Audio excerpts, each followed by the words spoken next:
A big question I've been seeing is, what's the best machine gun? Usually in the context of PvE. So, let's get started. This video will be with Thunderlord, which also applies to Abaddon and Nova Mortis, Super Good Advice, Nemesis Star, and If Materia, the raid machine gun. I'm going to use the Celebrant of Oryx as my test subject since he's a great practical test. You aren't going to hit 100% crits on anything, ever. And there will always be other factors playing into your damage phases like ads being up or having to reposition. So for these tests I've edited out when the Celebrant puts up his shield, but I've kept in all the reloading.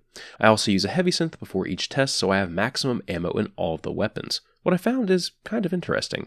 Super Good Advice and If Materia couldn't actually kill the Celebrant with full reserve ammo.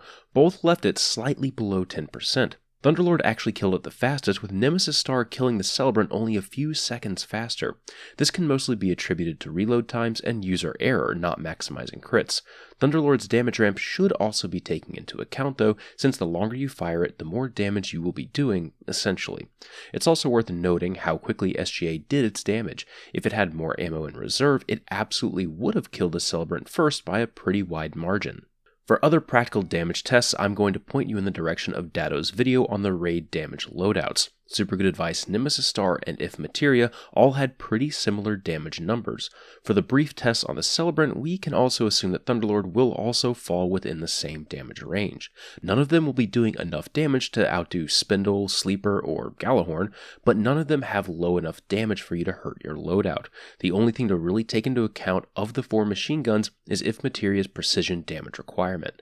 Since it requires precision hits to make use of its perks, it's very difficult to recommend it for a normal loadout since it's very situational when you'll be able to reliably hit those shots continually. You probably want a definitive answer to that question I posed at the very beginning, which one of these is best? Well, my answer is this. Use whatever you want.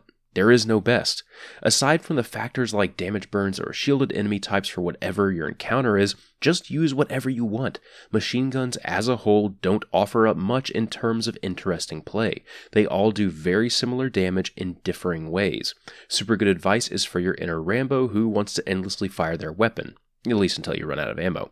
Nemesis Star is for that gearhead car mechanic who wants to hear a turbocharger spool up every time they shoot their gun.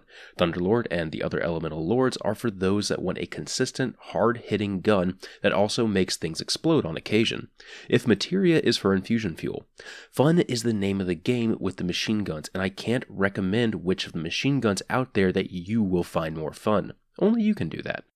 That probably isn't the answer you were looking for when you clicked on this video, so sorry, but it's the most truthful one I can give with the information out there.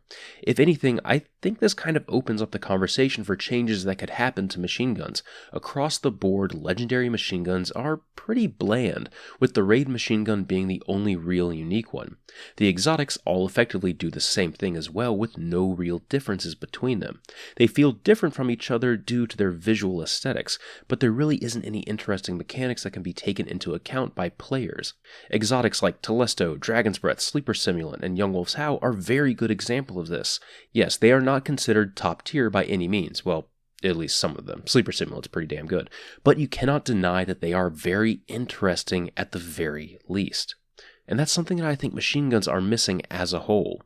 If you were to change machine guns or just make an exotic one in some way, what would you do? Let me know in the comments. And I want to thank you all for watching. I'll see you next time.